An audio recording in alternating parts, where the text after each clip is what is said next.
Hey, how's it going, YouTube? How y'all doing today? This morning I went over in this field over here to take a look at my winter wheat, and it's not looking good. Oh, I think the pigeons had a field day back there. I think the seed just kind of started to germinate, then it dried up. It just not look good.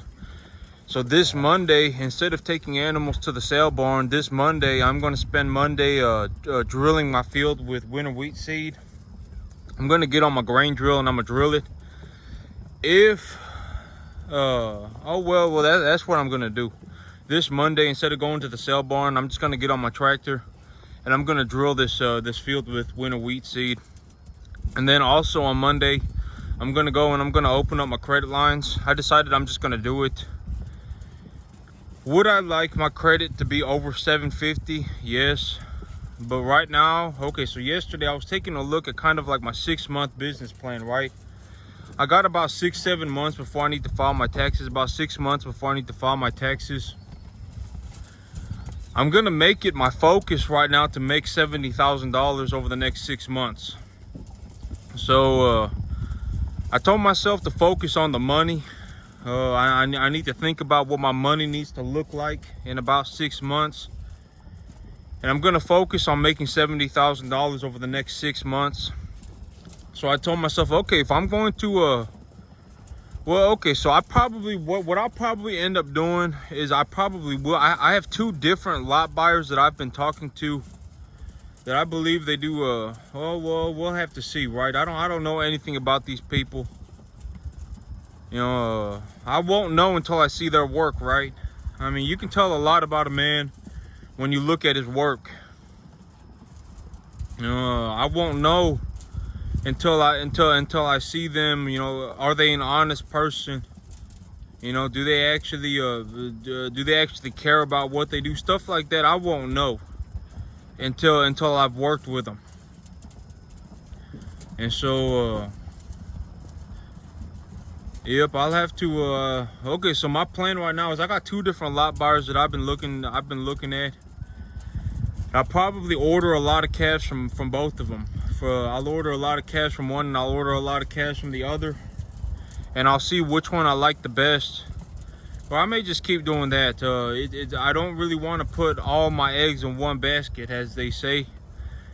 I'll just order a lot of maybe 20 from one, and I'll order a lot of 20 from the other, and then I'll go and purchase 10 myself. That's probably about what it's going to look like. But I think that what I'm going to do on my farm here personally, instead of raising animals to a real heavy weight, in the past I was raising animals to, well, when they got to about that 850, I would take them to the market. When they hit about 850 pounds, I would take them to market. But I'm not going to do that. I'm going to raise animals preferably up to maybe 650. So instead of raising animals to be a real hefty animal, I'm going to bring in more volume of animal, but I'm going to raise them to a lighter weight. So instead of taking them up to 850, I'm going to take them up to about 6. So instead of going to 8.5, I'm going to 6. And then I'll make my money by selling a larger volume of cattle, because, well, if I raise them from 2.5 to 6, the larger an animal gets, the faster it will put on weight, but the more resources it takes to raise that animal. So an 850 pound animal, an 8.5 weight animal will eat substantially more. They'll just require more room. They'll require more of everything just to exist, right? And so I figured if I raise them to a smaller weight, I can put, so when I was running my numbers, I figured how I would run my numbers. This is a good way to conceptualize it or to understand it. But I look at my total herd gain per day. So when I look at the entirety of my herd, if I have 50 animals that are 2.5 weight, that are 250 pounds, and they're each putting on 2.5 pounds a day, I'm putting on 125 pounds a day. That's how I look at it. And so if I have 30 animals and they're putting on 2.5 pounds a day, I'm putting on 75 pounds a day over the total herd. And so that's how I look at it. That's how I'm gonna look at it. Oh, yeah, that's how I'm going to. That's how I look at the numbers on my herd. And so, if I put weight on them, and I could put, if I put 50 animals here, and they're much smaller, you know, if I can raise 35 850-pound animals in this space right here, I can raise 50 250-pound animals like it's not they're gonna look like they're taking up a lot less space just because they're so much smaller. And so I really don't want to have to well, I'll have to see. I don't really want to have to, you know, go and work with a whole bunch of lot buyers. I don't want to have to do that. So I'm still going to see, but this Monday I am going to go and open up credit lines. I'll talk to these lot buyers, because these lot buyers, normally what they do is they charge me for the animal. They'll charge me, you know, a fee for the animal. They'll say, okay, $3 a pound, and then they'll also charge me for trucking. And so I'll have to pay for the cost of getting the animals delivered over here. And so, you know, I don't want to have to pay, you know, like, why would I pay? Like, let's say somebody, they sit there on the phone with me and they say, oh yeah, we charge $30 commission an animal. And then they go to the sale barn, they pick up some 1.5 type steer, they pay $270 on it. It's a 3-weight. They pocket the $90 difference, and then they charge me another $30 commission on top of it. And then they charge me a trucking fee on top of that. Why would I do that, right? Why would I pay these people to rip me off? I wouldn't do that, right? I mean, it just be dumb. Like, I wouldn't do that. And so that's the situation that I don't want to be in. And, you know, but I'll have to see. Because if they bring me some big-eared animal, if they bring me some off-colored animal, it's not rocket science, right? Like, if I look at the animal and it's got a white coat, I mean, I'll notice it from a mile away, and that animal's not going to be worth $3 a pound at all.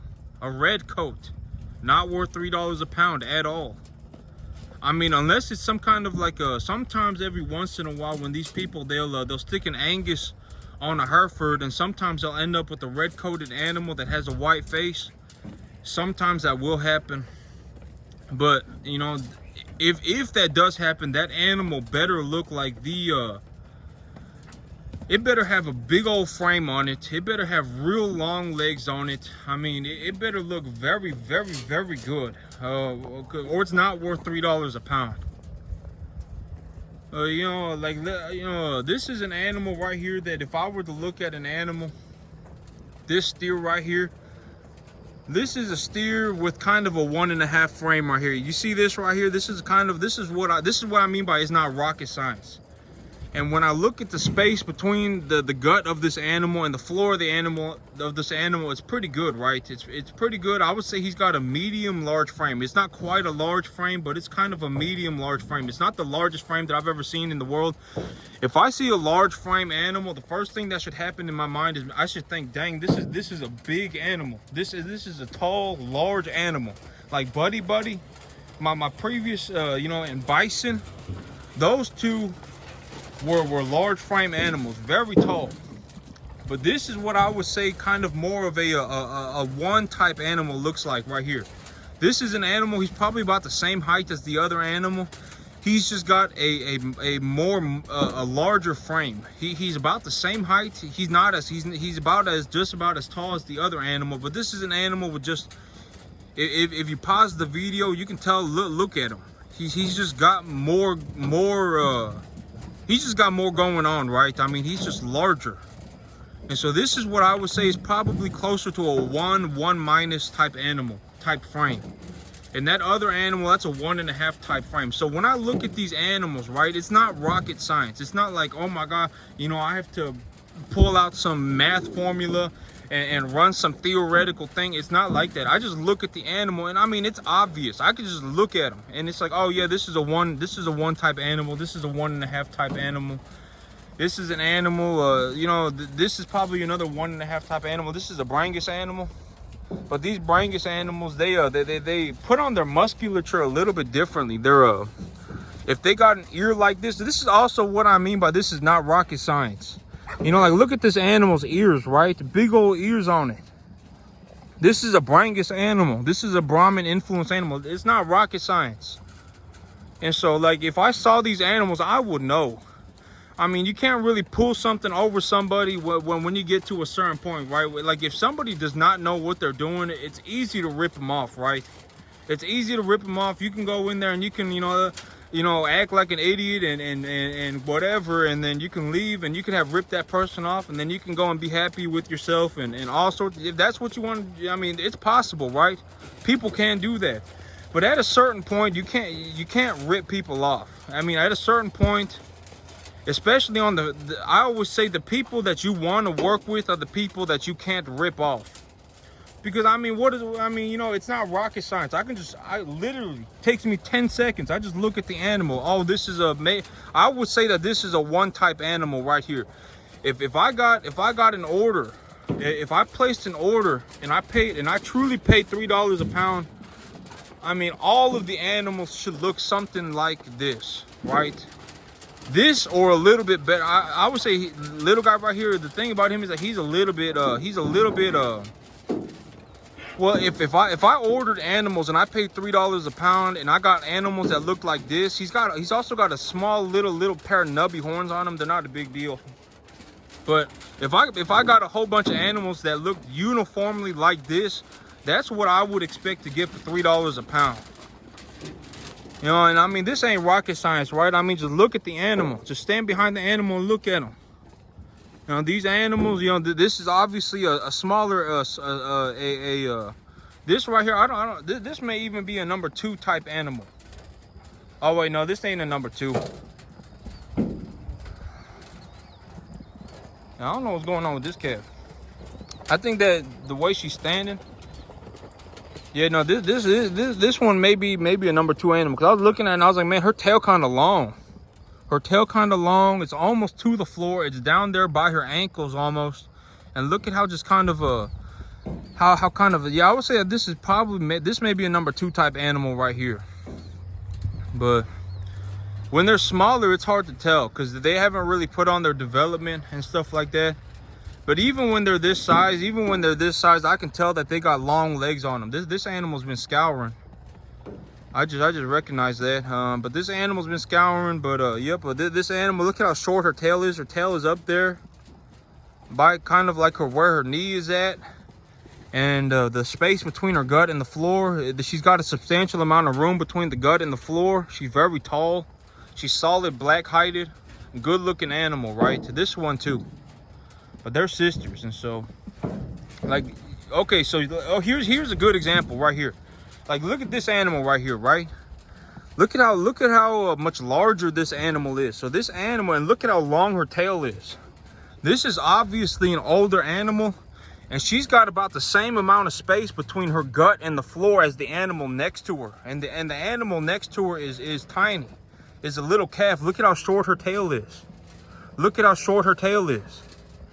So that's a good example right there. This ain't rocket science. You know, like it's not some like this isn't some extremely difficult thing to do. These animals, all 3 of them right here, have about the same amount of space between the gut and the floor. And look at how long this animal's tail is. And so, I mean, it's not rocket science, right? Like if I paid $3 a pound for an animal, I would expect to have all medium to medium large frame, number 1 type animals, black coated.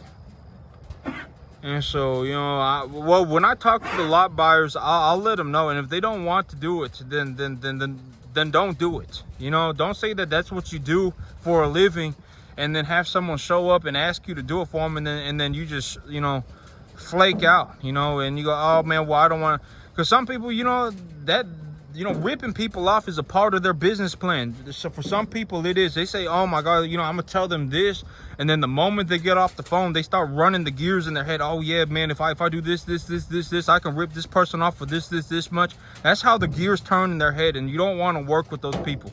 Definitely not. I mean, you'll lose money. Every time you work with them, you'll lose money, and they'll just be, you'll be working with a liar. So you don't want to be in that situation. But I'm gonna have to figure it out, because I told myself, okay, so I'm gonna focus on making money over the next 6 months. I'm really gonna focus on making myself $70,000 here. I'm gonna do that by lowering the total weight, or the total weight that I will be raising animals to. I will lower that amount. I will increase the number of animals that I will be raising. But also, if I'm gonna make this money, I need to bring in these animals very quickly. I need to bring in these animals quickly. Oh, I need to bring these animals in quickly, because I'm starting to run out of time. If I'm gonna make $70,000 in 6 months, I need to be starting as soon as possible. And so, yeah, I'll have to figure out what I'm gonna do. But that's it for me today, YouTube. Y'all have a good one.